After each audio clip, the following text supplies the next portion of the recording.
जो अमाशय रहता है उसमें अमाशय में इसमें ऊपर में इसमें अमाशय के ऊपर क्या रहता है या बीच में या बिल्कुल नीचे के भाग में क्या रहता है, थोड़े घाव जैसे हो जाते हैं जिन्हें अल्सर कहते हैं हम लोग। तो गैस्ट्रिक अल्सर को क्या करते हैं, अमाशय क्षत या अमाशय व्रण कहते हैं, ठीक है ना। तो गैस्ट्रिक अल्सर को पेप्टिक अल्सर भी कहा जाता है। इसका मेन कारण तो ये हो सकता है कि एसिड बढ़ गई है हमारे पेट के अंदर। शराब पीना, मांस खाना, मसाले वाला चटपटा खाना खाना, लाल मिर्च ज़्यादा खाना, तम्बाकू और चूना मिलाकर उसे मसल कर खाना, ठीक है ना।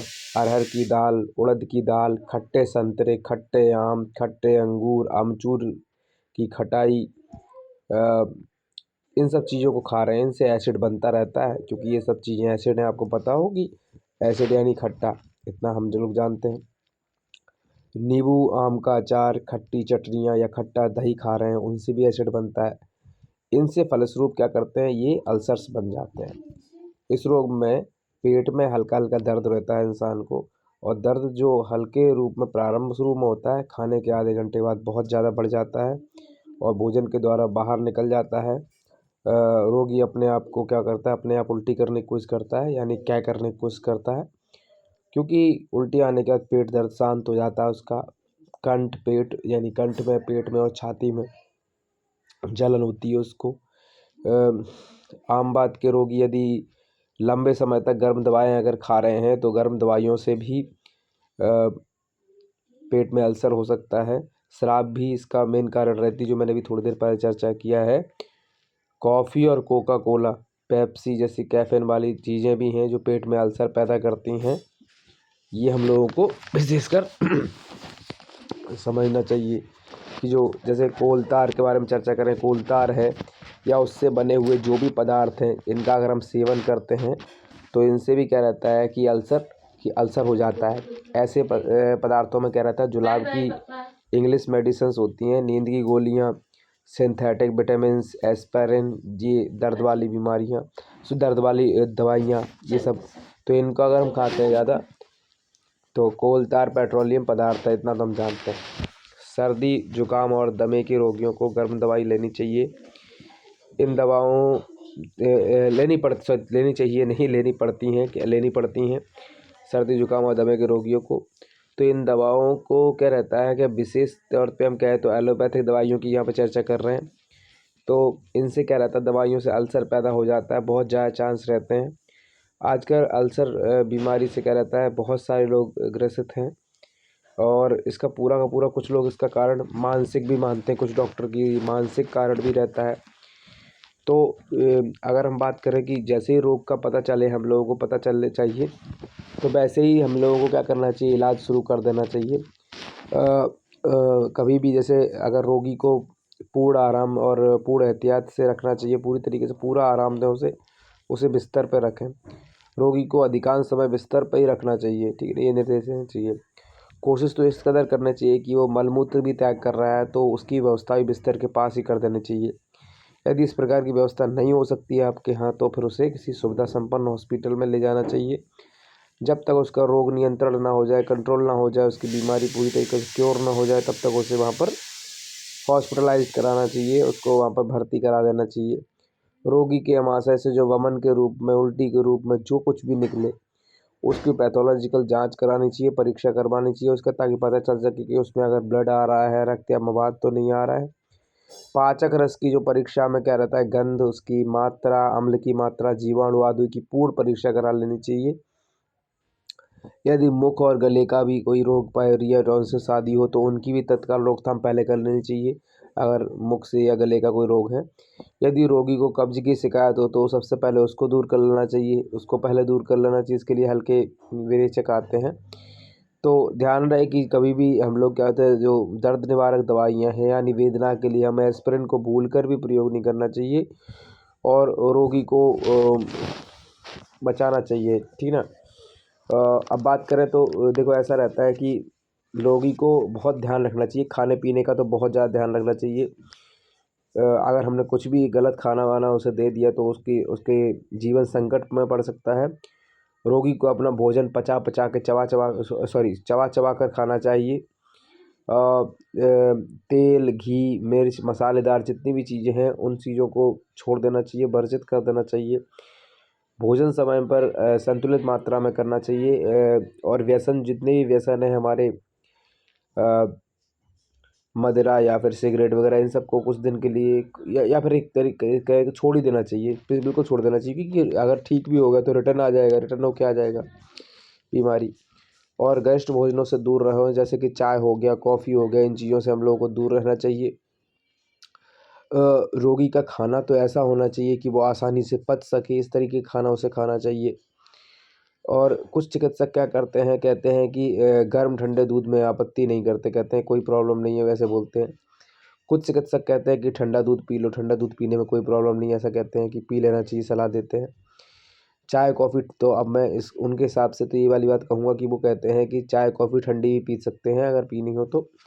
और वैसे मैं कहूँ तो थोड़ा बहुत मैं अगर जानकारी के अनुसार थोड़ा बहुत है कि गुनगुना, हल्का सा गुनगुना दूध हो तो चल सकता है। रोगी को क्या करना चाहिए, सेब का मुरब्बा भी प्रयोग करना चाहिए, वो लेना चाहिए। सब्जियों को उबाल कर उसका पानी पिलाना चाहिए, ठीक है ना। फलों का जूस बहुत अच्छा रहता है उसमें। और एस्कॉर्बिक एसिड दूध के साथ में थोड़ा थोड़ा मतलब नियमित रूप से देना चाहिए। एस्कॉर्बिक एसिड, अमीनो एसिड जो रहता है पेप्टिक अल्सर के लिए बहुत ही ज़्यादा फायदेमंद है। रोगी को रात को फिनोबार्बिटोन वो देना ठीक रहता है। विटामिन सी दिन में 2 बार देना चाहिए। अल्सर के रोगी में पेट की जलन होती है, अतः उसे कभी भी आहार में हम क्या करना चाहिए कि मिर्ची नहीं देना चाहिए, मिर्ची का प्रयोग नहीं करना चाहिए, बंद कर देना चाहिए। लहसुन हो गया, प्याज हो गया, या रायता, अचार, छौंक में मिर्च और मिर्च आदि का त्याग कर देना चाहिए। अल्सर के रोगी को हमेशा सादा भोजन करना चाहिए। पूरी कोशिश करनी चाहिए कि तरल या फिर अर्ध तरल टाइप का आहार में ले। अल्सर की चिकित्सा में हम लोगों को ये वाली बात, मुख्य बात रहती है कि एसिडिटी ना हो जाए, उसको एसिडिटी किसी तरीके से रोकी जानी चाहिए। और इसके लिए क्या, दूध क्या करता है कि एसिडिटी को रोकता है, वो बेसिक है एक प्रकार से। तो दूध अम्लता कम कर देता है। तो रोगी को तीव्र विरेचक कभी नहीं देने चाहिए, इतना ध्यान रखना चाहिए। अब अगर 5 बातों के तो ध्यान रखना चाहिए कि स्मोकिंग ना करे, वो वाली बात, ये वाले ध्यान रखें। वनस्पति घी की मिठाइयाँ खाना बंद कर दे। मसाले वाली सब्जियाँ, मतलब वनस्पति यानी डालडा, समझी। तो मसाले वाली सब्जियाँ या मांस का रस नहीं, सूप वगैरह नहीं पीना चाहिए। खट्टी चीज़ें खाना बंद कर दो, मसाले वाली चटपटी चीज़ें खाना बंद कर दो। और अगर खानी है तो मैं बता चुका हूँ कि तुम्हें पीनी है तो मीठी मौसम्बी का रस लो, वो उसमें भी खट्टेपन का मत लो। मीठे संतरे देखो, मीठे अंगूर या उनका रस लो। तो ये सब चीज़ मीठी मीठी कह रहा हूँ, यहीं पर उल्टा हो जाएगा खट्टे खट्टे, यानी खट्टे अंगूर हो गए, खट्टे संतरे हो गए, खट्टी मौसम्बी हो गई, तो वो समस्या हो गई। और गन्ने का मीठा रस पियो, तो ये सब चीज़ें पी सकते हैं, है ना। और पुराने चावलों की भांति, तो मैं कई बार बता चुका हूँ, दूसरे कारणों में भी बता चुका हूँ, पेट से जुड़े रोगों में हल्के से फुल्के भी अपन चल सकते हैं। ताज़े जल में क्या है, ताज़ा जल ले लिया, उसमें 1-2 चम्मच ग्लूकोन डी डाल लो, उसमें ग्लूकोन डी उसको पिला दो। मूंग की दाल का पानी भी दे सकते हैं। एक सर्वे में ऐसा मालूम हुआ है कि एक बार अगर अल्सर मिट जाए तो उसके बाद भी अगर हमने सावधानी नहीं बरती तो 80% रोगियों को क्या रहता है, वो फिर से वापस अपनी चपेट में ले लेता है। तो 80% केसेस में क्या रहता है, अल्सर रिटर्न कर जाता है अगर हमने समस्या नहीं उनको मतलब उनको अगर हमने वही पर सावधानियाँ नहीं बरती तो। कई दवाइयाँ भी आती हैं आयुर्वेद में भी, एसिडोन आती है, धन्वंतरी की, वेलसर आती है वेदांत की, तो कई दवाइयाँ हैं इस प्रकार से। तो उन दवाइयों का भी प्रयोग कर सकते हैं हम लोग। बाकी हमें आजकल क्या रहता है कि अल्सर के लिए आधुनिक दवाओं में एक दवाई आ रही है, सीमेटेडिन करके आ रही है। तो सीमेटेडिन की बात है कि दवा काफ़ी प्रचलित है अल्सर के लिए, किंतु इस दवा के अनेक प्रति जो साइड इफ़ेक्ट्स हैं, बहुत ज़्यादा साइड इफ़ेक्ट्स हैं, उनकी जानकारी मिली है। जैसे कि बहुत ज़्यादा साइड इफ़ेक्ट्स हैं, तो इसलिए क्या रहता है, डॉक्टर जब प्रिस्क्रिप्शन दे तभी यूज़ करनी चाहिए। अब साइड इफ़ेक्ट्स हैं यानी ख़तरनाक चीज़ है। तो यदि कोई गर्भवती महिला इस दवा का सेवन करती है तो गर्भस्थ शिशु का पूर्ण विकास नहीं हो पाता है। यदि पुरुष लंबे समय तक इस दवा का सेवन करता है तो उसका सीना उभर कर विकसित सा हो जाता है और उसमें स्त्रीत्व तब के मतलब कहें कि और तो जैसे सीना बन जाता है उसका, फिर उसके शुक्राणु भी कम हो जाते हैं और फिर उसकी संतान उत्पत्ति की क्षमता है वो भी खत्म हो जाती है।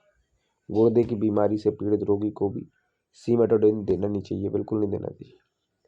और अगर हम लोग उत्तम दवा की तुलना में कहें तो आयुर्वेद की जो उपरोक्त औषधियाँ जो मैंने बताई, वो जो बताई हैं वो हानि रहते हैं थोड़ी सी, या फिर कहें कि अधिक हितकारी भी हैं, तो वो भी परामर्श से ही लें। मगर यदि ये औषधियाँ और आप परहेज धैर्यपूर्वक जारी रखो तो अल्सर समाप्त हो जाता है, ठीक है ना।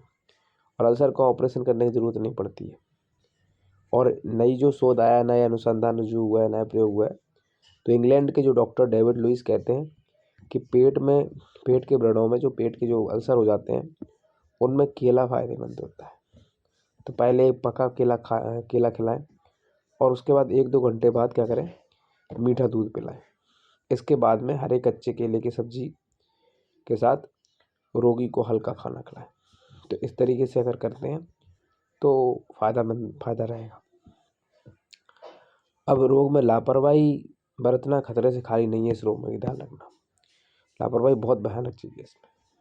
इसमें रोगी को खाना खाते समय तो दर्द होता है, पर यह दर्द थोड़ी देर के लिए ठीक हो जाता है कई बार, किंतु 2 घंटे बाद फिर दर्द होने लगता है। कभी कभी ये दर्द बहुत ज़्यादा तेज होता है। दर्द के मारे रोगी पीठ पकड़ लेता है, आंग या पीछे झुकने से आराम लग आता है उसको कई बार, ठीक है ना। दर्द की तेजी से थोड़ा सा दूध, दर्द की तेजी में क्या करते हैं कि अगर थोड़ा सा दूध पिलवा दें, दर्द की तेजी बढ़ गई है, अगर थोड़ा सा उसे दूध पिलवा दें हम लोग, तो अगर दूध पिलवा दिए तो हम लोगों ने, तो उससे कई बार उसे आराम मिल जाता है रोगी को। यही दर्द लंबे समय तक चलता रहे तो रोगी को दूसरी बीमारी भी आ सकती है। इसलिए इसके इलाज में लापरवाही बरतना खतरों से खाली नहीं होता है। अल्सर के रोगी में बहुत बार रोगी को अस्पताल में दाखिल करके उसका इलाज किया जाता है। रोगी को कम से कम 8 घंटे सोना चाहिए इस मामले में। अल्सर का दर्द सबसे ज़्यादा अधिकतर खाली पेट होता है, इसलिए रोगी को हर 3 से 4 घंटे में कुछ ना कुछ खाने की सलाह दी जाती है, ठीक है ना। अल्सर में एंटासिड का प्रयोग बहुत लंबे समय से हो रहा होता है। ये दवाएं क्षारीय यानी बेसिक होती हैं, जो गैस्ट्रिक जो अम्लता को क्या करती हैं, गैस्ट्रिक एसिडिटी को क्या कर देती हैं, ये नॉर्मल करके इसका पीएच क्या कर देती हैं, पीएच बढ़ा देती हैं। और ये सब क्या करती हैं, गोली या जो पीने की दवाई के रूप में आती हैं। इसमें एसीगार्ड जेलुसिल जेल करके आती है एमपीएस की, जाइलेट्स, ठीक है ना। तो ये सब प्रमुख दवाइयाँ हैं। अन्य दवाइयों में बात करें तो एक रेनिटिडिन आती है, रेनिटिडिन तो एक सुरक्षित है और जल्दी असर करने वाली दवाई है, रेनिटिडिन की बात करें, ठीक है ना। ये दवाई लंबे समय तक असर दिखाती है। इसकी 150 mg गोली सुबह शाम या 300 मिलीग्राम रात को सोते समय दी जानी चाहिए। इसको 6 से 8 सप्ताह तक देते हैं। इसके बाद 150 मिलीग्राम की एक गोली रात में सोते समय दी जाती है। इसमें अल्सर बाद में ना हो जाए, ठीक है ना, इससे अल्सर बाद में ना हो जाए। तो जो फेमोटिडिन है ये बहुत ही कारगर दवाई है। इसको लेने के बाद गैस्ट्रिक एसिड या पेप्सिन का स्त्राव कम हो जाता है, जो एसिड निकलती है उसका एसिड उनका कम हो जाता है। इसके लेने के बाद क्या रहता है, इनका स्त्राव कम हो जाता है।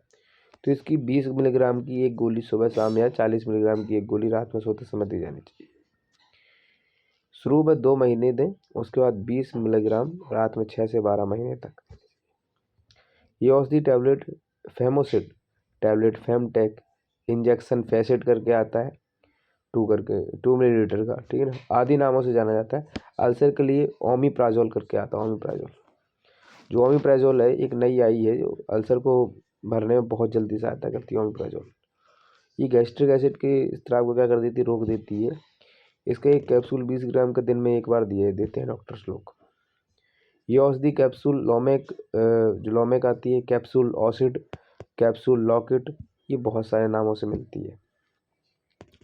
रोगी को चिंता करने की सलाह नहीं देनी चाहिए। चिंता ना करे, उससे कहो चिंता ना करे, आराम करे, पूरी तरीके से उसको करना चाहिए, ठीक है। वैसे इसमें शल्य चिकित्सक यानी सर्जरी करने की जरूरत पड़ जाती है। सर्जरी अगर डॉक्टर चाहेगा तो सर्जरी होती है। गैस्ट्रिक अल्सर जो 3-4 महीने इलाज के बाद भी ठीक नहीं होता है, लगातार दवाइयाँ देने के बाद भी अल्सर भर नहीं रहा होता है, नहीं भर रहा हो, तो रोगी को बार बार दर्द हो रहा हो, गैस्ट्रिक आउटलेट रुक जाता है, ऐसी स्थिति में गैस्ट्रिक अल्सर के लिए पार्शियल गैस्ट्रेक्टोमी